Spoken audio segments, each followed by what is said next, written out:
All right, everybody. Hi. Thanks for being here. This is Les from Rialto Academy. So happy to be with you. The guy off here to my left, and I guess your left as well, that handsome man who's making me look smart right now, that is Coach Mike Horwitz. And we're going to chat with him today and learn some unique things about how he's applying his background, his very unique background, passionately to his coaching. And I am pleased to introduce to you Mr. Mike Horwitz. Hey, Mike. Hey, Les, how are you? I'm glad to be here today and looking forward to sharing with you and connecting with our folks out there. I appreciate that, Mike. Mike, I don't know anybody else in the home industries, especially in coaching, yet I don't know anybody else in the home industries with your particular combination of backgrounds. Thanks, Les. And, I guess my background really starts that came out of college and as a practicing CPA and practiced for a number of years and had a number of consulting clients in the construction industry and home building industry, worked with some of the largest home builders in the area. And then I kind of grew into real estate consulting and then working in general real estate. Along the way, I have a master's degree in leadership, and I'm wrapping up a doctorate in organizational leadership with a minor in neuroscience. So, I guess it's kind of unique, not a typical journey. Well, and when it comes to coaching, as you and I have discussed many times, when it comes to coaching, understanding how some of our opportunities relate to neuroscience and everything around it. I'm going to ask you some questions about that.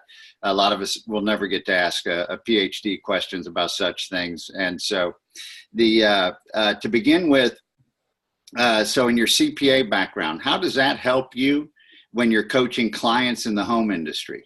Well, so I think in a couple of ways. One of them is we know that numbers are the language of business. Yes. And I can speak the language. So it helps me in working with my clients and with others in the business to talk about what that means, how to properly craft their financial statements, and how to understand how those things tie together so that you can get a real handle on the health of your business. It's an area that I see so many people are deficient in, and understanding their financials is a big deal. That's cool. And the understanding how you got a sailfish to jump over your head like that is kind of a big deal. Well, yeah, that story goes back to 1980. We had 4 on at the same time and landed all 4. That's a real estate metaphor right there. Absolutely. Yeah. All right. You've also owned an array of other types of businesses, I believe, over the years. What kind of businesses have those been?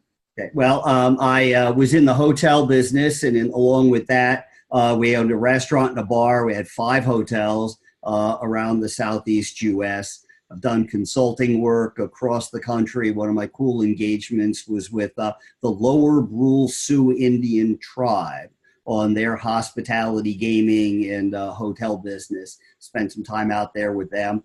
I owned a real estate brokerage company with my former wife. She and I are still dear friends, and grew that up to almost 10% of the market. We had about a 10% market share in the areas that we served.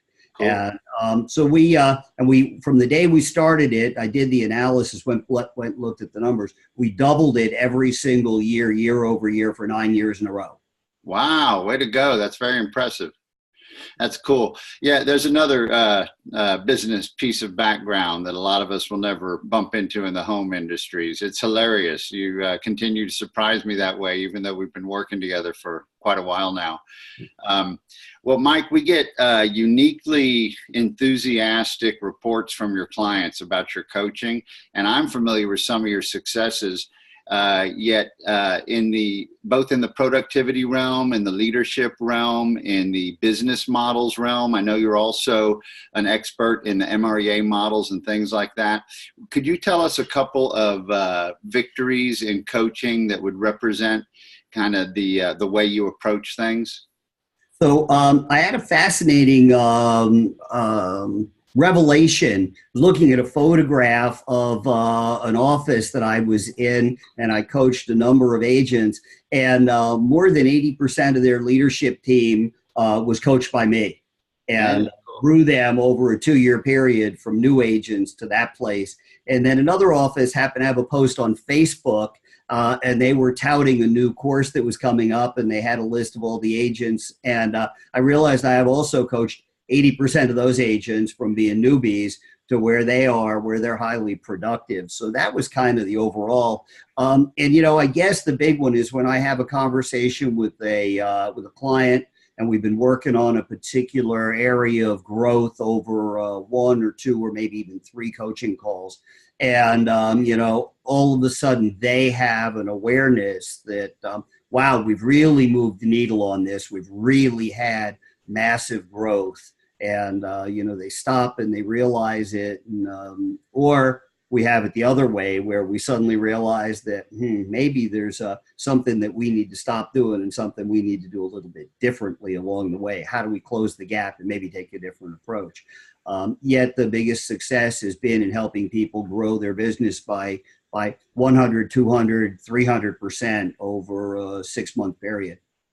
So your addictive relationship to coaching, and I call it that because you and I have had the conversation about how we're a little addicted to client victories and a little addicted to those moments. That's the crux for you, those moments where they share that victory with you and you can tell you really changed their opportunity. Oh, absolutely. Absolutely. When it has massive impact in their world, then I know that I've done the things that I'm supposed to be doing for them. And it helps me. It fulfills me. Yeah, that's cool. While we're at it, what else fulfills you? What's your favorite hobby at the moment, Mike? Well, I think my favorite hobby is actually reading and writing. Completing completing the doctoral dissertation is I guess it's a hobby. I spend a lot of time in that realm. And I like to just go for walks on the beach. I live in Paradise here in South Florida, so we get to do that, and I enjoy that and just taking a little bit of time and just appreciating what's around me. Yeah, cool. And new puppy too, I think. Yeah, the new puppy's great. He's a fascinating mix of a Dachshund Jack Russell. So he's got more energy than I've ever seen in a dog. Energy and length. Yeah, very much so. Yeah, he's got that extra vertebrae. So Well, we got just a few more minutes here, and I'd like to hear. So, with your PhD, with your doctoral studies, I know a little bit about the case study that you're doing in leadership, and I have never heard of such a thing being done in real estate before. And you and I often talk about the applications it's going to have to coaching leaders in real estate. Can you tell us just a couple of things about the case study and why you chose it and what it's looking like? Yeah, so the title of the dissertation is The Effect of Authentic Leadership on the Organizational Outcomes of Growth, Retention, and Productivity. And I'm going to be capturing the agent's perspective of the leader and their authentic leadership, which is a defined term, and then comparing that to the office growth. Yet another outcome of that is I'm going to be also capturing the individual agent's psychological capital, which is hope, optimism, resilience, and their own self-efficacy. And I'm going to be comparing that to their own outcomes too.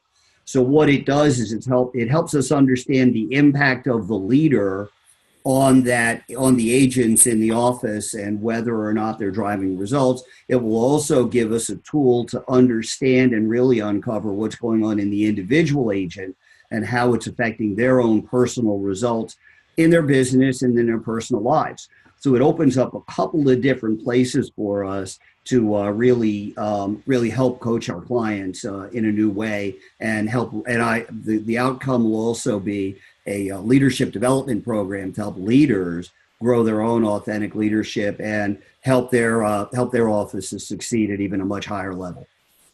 What are a couple of the resources that our participants that are viewing our video today and that keep up with Rialto Academy? What are a couple of the resources that you really value in that case study and in your study that might be a gateway for some of them to learn more about leadership from the perspective that you've gained? Right. So the practitioner, there's a lot of technical academic writing on authentic leadership, but there's a particular practitioner who's written on the topic, actually wrote a book, Authentic Leadership, and then followed it up with a book that more people are more familiar with, the book True North. And that was Bill George, who was the president of one of the medical device companies and is also a Harvard professor and teaches authentic leadership as a course at Harvard. And that's a practitioner's kind of direct case without having to go into all the kind of the dense reading that I'm doing on the statistical stuff that you need to know in order to prepare what I'm doing. Well, cool. Mike, while you're finishing your doctoral thesis, which I believe we're less than 60 days away from now, something in that ballpark? Yeah, I think we're, I'm going to put 90 on it, but yeah, we're right in that range, 60 to 90 days. Yeah, we'll leave it to a fellow coach to say 60 when we've discussed 90. Yeah, there you go. You do the same. Set the standard high. I'll tell you though, Mike, while you're, I think everybody would like to know, while you're finishing your doctoral thesis, are you still accepting coaching clients in leadership and productivity and various other subjects? I am, Les. I've still got I've got a window to take on a few more, and you know, and I'm excited about that possibility because every time I get to talk to somebody, it actually adds to my research and what I'm doing because it helps expand what I already know, and more importantly, I get to know more about what I just don't know. So it helps me do a better job. And yeah, I've got space for a few more. Cool. Yeah. And it's our clients sure do keep us on our toes and make us smarter. I'm really grateful that you're still taking clients even while finishing your doctoral thesis. And we're really happy that you're on the Rialto Academy team with us. I appreciate everything you bring to it that makes me smarter and helps me to do better with the coaches. And I got to tell you, Les, I'm excited to be working with you and the team, the support that I'm getting, the tools, the results, the resources. I think combined, the blended result is that our clients are really having big wins. Yeah. Yeah. And that's what we love, isn't it? That gives us the happy dance. Absolutely. All right. Well, there you go. That's all we get to meet of Mike today. We'll talk to Mike again and you can learn more about him. If you'd like to be in touch with Mike, you can reach out to me directly if you'd like, or you can find Mike. He's on social media. It's Mike Horwitz, HORWITZ at rialtoacademy.com. I'm Les McGehee. That's Les with one S. Thank you very much. At rialtoacademy.com. Let us know if we can give you a hand with anything. Mike, thanks so much for having a chat today, and I'll talk to you really soon. All right, Les, thank you. Glad that we can be together. All right. Thank you, buddy.